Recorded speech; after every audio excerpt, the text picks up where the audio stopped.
नमस्कार, मी सुरेश चिरडे. आपण पाहतात महाराष्ट्र 24 न्यूज. दिग्रस पोलीस प्रशासनाने केलेल्या कठोर कारवाईचे महिला वर्गात समाधान. दिग्रस शहरातील अनेक भागात महिलांची छेडखानी करणारा आरोपी मोहम्मद नियाजी मोहम्मद इब्राहिम याला मोठ्या शिताफीने अटक करून त्याचा PCR घेऊन दिग्रस पोलीस प्रशासनाने कठोरपणे कारवाई केली. दिग्रस पोलिसांनी सतर्क राहून घटनेबाबत अफवा पसरू न दिल्याने सर्व स्तरावरून आरोपीने केलेल्या कृत्याचा शहरात निषेध व्यक्त होत होता. विशेष म्हणजे दिग्रस पोलिसांनी कोणत्याही दबावाला थारा न देता कडक कारवाई केल्याने महिलांसह अनेकांनी पोलीस प्रशासनाचे अभिनंदन केले आहे. नमस्कार, मी स्वाती दिनेश धाडवे, महिला व बालकल्याण सभापती नगर परिषद दिग्रस. महिला व बालकल्याण समितीमार्फत मी एक योजना राबवत आहे, माझी मैत्रीण महिला सहाय्य सुरक्षा योजना. त्यामध्ये मी महिलांच्या सक्षमीकरणासाठी आणि सुरक्षिततेसाठी ही योजना राबवत आहे. या योजनेच्या अनुषंगानेच काही महिलांच्या मला फोन आले. त्यानुसार त्यांनी त्याच्या अडचणी सांगितल्या की प्रभाग क्रमांक 4मध्ये या इतर प्रभागामध्ये एक अज्ञात इसम येऊन तोंडाला रुमाल बांधून तो आम्हाला छेडछाड करण्याचा प्रयत्न करत आहे, विनयभंग करण्याचा प्रयत्न करत आहे.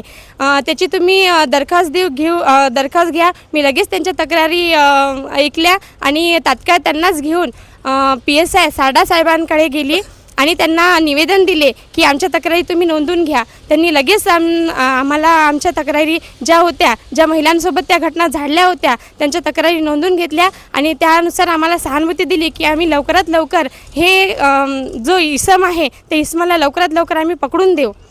पोलीस प्रशासनाने वेगवेगळ्या पद्धतीने त्या इसमाचा शोध घेतला व लवकरात लवकर कमी वेळातच त्या इसमाला पकडले आणि पोलीस स्टेशनमध्ये हजर केले व त्याला कठोर शिक्षा देण्याचं पण आम्हाला आश्वासन दिले. त्याचा PCR घेतला. त्यामुळे सर्व महिला ह्या सुरक्षित झाल्या आणि आम्हाला याचे समाधान झाले की पोलीस प्रशासनाने या घटनेबाबत लवकरात लवकर दरखास्त घेऊन या प्रकरणाचा छडा लावला आणि त्या अज्ञात इसमाला पकडून लावले.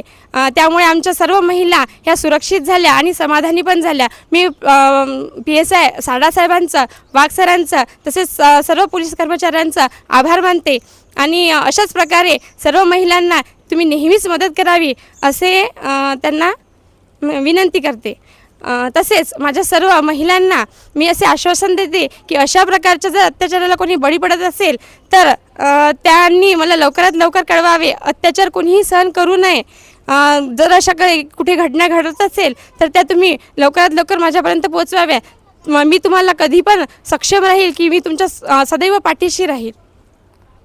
आमच्या पुढील बातम्याच्या अपडेट पाहण्याकरिता आत्ताच आमच्या चॅनलला सबस्क्राईब करा व बेल आयकॉनवरती क्लिक करा.